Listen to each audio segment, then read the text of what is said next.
warahmatullahi wabarakatuh. Nama saya Wafiqul Azizah. Saya dari program studi Awalus Asyah semester 1. Sedikit menceritakan tentang tokoh-tokoh Muslim Nusantara. Jadi sejarah masuknya Islam ke wilayah Nusantara sudah berlangsung demikian lama. Sebagian berpendapat bahwa Islam masuk pada abad ke-7 Masehi. Dan ada pendapat lain yang mengatakan bahwa Islam masuk pada abad ke-13. Ada juga yang berpendapat pada abad ke-9 atau ke-11 Masehi. Hal tersebut tidak lepas dari peran tokoh serta ulama yang hidup pada saat itu. Dan di antara tokoh yang sangat berjasa dalam proses Islamisasi di Nusantara, terutama tanah Jawa, yaitu Wali Songo. Wali Songo sendiri berasal dari dua kata, yaitu wali dan songo. Wali berasal dari kata bahasa Arab yaitu wala atau walia yang mengandung arti koroba yaitu dekat. Hal ini sesuai dengan kiprah dakwah para wali sebagai ulama yang dekat dengan Allah Subhanahu wa taala dalam menyebarkan agama Islam di tanah Jawa. Sementara Songo berasal dari bahasa Jawa yang berarti 9, yaitu 9 wali yang terkenal sebagai pejuang Islam di tanah Jawa. Tokoh yang pertama yaitu Maulana Malik Ibrahim, merupakan sesepuh Wali Songo. Beliau memiliki beberapa nama antara lain Maulana Maghribi, Syekh Maghribi, Sunan Gresik, atau Syekh Ibrahim Asmarakandi. Belum ada keterangan yang pasti kapan beliau lahir dan dari mana beliau berasal. Sumber sejarah mengatakan bahwa beliau datang ke Nusantara sekitar abad ke-14 Masehi. Beliau wafat di Gresik pada hari Senin 12 Rabiul Awal atau sekitar tahun 822 Hijriah. Maulana Malik menetap di desa Leran, Gresik. Ketika itu Gresik masih di bawah kerajaan Majapahit. Sunan berdakwah secara sederhana, yaitu beliau membuka warung dan menjual rupa-rupa makanan dengan harga yang murah. Selain sebagai pedagang, Sunan membuka praktek sebagai tabib dengan doa-doanya yang diambil dari Al-Quran. Masyarakat berbondong-bondong datang kepadanya untuk meminta pertolongannya. Dari sini beliau memanfaatkannya sebagai sarana dakwah Islamiyah. Yang kedua yaitu Sunan Ampel atau Raden Rahmat. Beliau merupakan sesepuh Wali Songo, pengganti ayahnya Maulana Malik Ibrahim. Beliau lahir sekitar tahun 1401 Masehi. Sunan Ampel mempunyai dua putra yaitu Sunan Bonang dan Sunan Derajat. Sunan Ampel sangat bijak dalam mengelola pendapat. Selain itu, karena sosoknya yang dituakan sebagai pengganti Maulana Malik Ibrahim, beliau sangat disegani dan dihormati oleh semua kalangan. Awal kedatangannya ke Gresik, agama Islam belum tersebar luas. Disebutkan bahwa sepeninggal Prabu Hayam Wuruk dan Patih Gajah Mada, kerajaan Majapahit dalam keadaan kacau. Oleh karena itu, Prabu Kertawijaya mengundang Raden Rahmat untuk mengajarkan agama di Jawa. Tujuannya untuk membina masyarakat penduduk Majapahit. Belum ada keterangan yang pasti kapan beliau wafat. Namun dalam Babat Gresik menyebutkan angka 1481 Masehi yang menurut cerita masyarakat setempat beliau wafat pada saat sujud di masjid. Yang ketiga yakni Sunan Bonang atau Maulana Magdum Ibrahim. Beliau lahir di Bonang, Tuban tahun 1465 Masehi. Ajaran Sunan Bonang yang terangkum dalam kitab yang terkenal yaitu Sulu Ujil. Dalam melaksanakan dakwahnya, Sunan Bonang menggunakan alat kesenian daerah berupa gamelan bonang yang dipukul dengan kayu. Beliau sendiri yang menabuhnya, dan karena suara gaung bonang yang sangat menyentuh hati rakyat, sehingga banyak yang berbondong-bondong datang ke masjid. Sunan Bonang selalu memberikan penjelasan mengenai makna dari tembangannya tersebut yang berisi ajaran-ajaran Islam.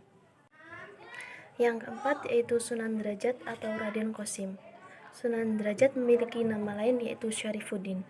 Beliau hidup pada zaman Majapahit sekitar tahun 1478 Masehi. Dalam berdakwah, beliau memperkenalkan konsep bil hikmah, yaitu dengan cara-cara yang bijak dan tanpa memaksa. Dalam berdakwah, beliau melaksanakan cara-cara yang dianggapnya paling efektif, yaitu yang pertama lewat pengajian secara langsung di masjid dan di langgar-langgar. Yang kedua yaitu melalui pendidikan di pesantren. Yang selanjutnya melalui kesenian tradisional dan ritual adat tradisional selama tidak bertentangan dengan ajaran agama Islam atau yang disebut akulturasi budaya. Yang kelima yakni Sunan Giri atau Raden Paku yang memiliki nama lain Maulana Ainul Yakin, hidup sekitar tahun 1356 sampai 1428 Masehi. Sunan Giri merupakan sepupu sekaligus murid Sunan Ampel. Raden Paku mendirikan pesantren Giri di perbukitan desa Sidomukti Kebomas. Sejak saat itu, Sunan Giri dikenal dalam bahasa Sanskerta Giri yaitu yang berarti gunung. Pesantren Giri terkenal hingga keluar Jawa dan seluruh Nusantara. Yang keenam yakni Sunan Kalijaga atau Raden Sahid. Beliau diperkirakan lahir pada 1430 Masehi.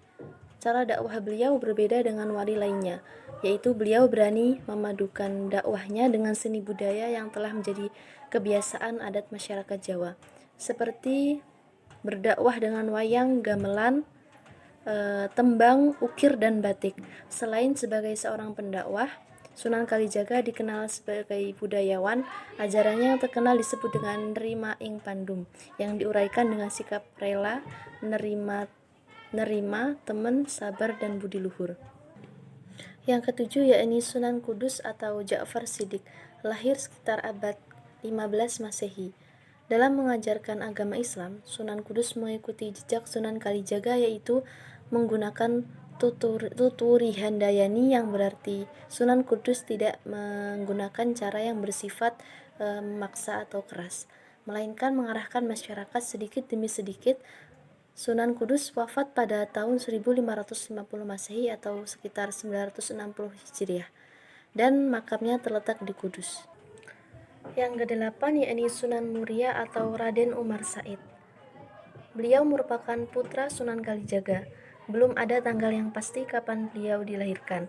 Cara dakwah Sunan Muria yang terkenal dengan dakwahnya yang moderat mengikuti jejak ayahnya Sunan Kalijaga. Beliau mengkulturasikan budaya dan adat setempat dengan syariat Islam. Sunan Muria juga terkenal dengan dakwahnya yang disebut tapangeli, yaitu berdakwah dengan menghanyutkan diri dalam masyarakat. Belum ada keterangan yang pasti kapan beliau wafat. Yang kesembilan yaitu Sunan Gunung Jati atau Fatahillah, atau mempunyai nama lain Falatehan. Ketika datang ke Pulau Jawa, beliau berdakwah di daerah Jawa bagian barat. Berkat dakwahnya, banyak rakyat Jawa Barat yang memeluk agama Islam.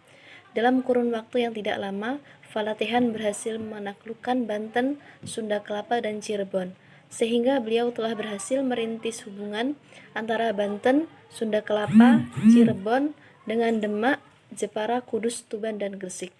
Beliau tidak lagi menetap di Demak, tetapi mengembangkan dakwahnya di Cirebon sampai menjelang wafatnya tahun 1570 Masehi, dan makamnya terletak di Gunung Jati, Cirebon. Kesimpulan dari materi yang saya sampaikan, bahwa Wali Songo banyak berperan dalam proses Islamisasi di Nusantara, khususnya Pulau Jawa. Gerakan dakwah yang kultural serta sikapnya yang mampu membaur dengan masyarakat dan mengakulturasikan antara budaya pribumi dengan ajaran dan syariat Islam membuat kiprah dakwah mereka berhasil. Mungkin cukup sekian yang dapat saya sampaikan. Kurang dan lebihnya saya mohon maaf, dan kepada Allah saya mohon ampun. Saya akhiri, wallahul muwaffiq ila aqwamit thoriq. Wassalamualaikum warahmatullahi wabarakatuh.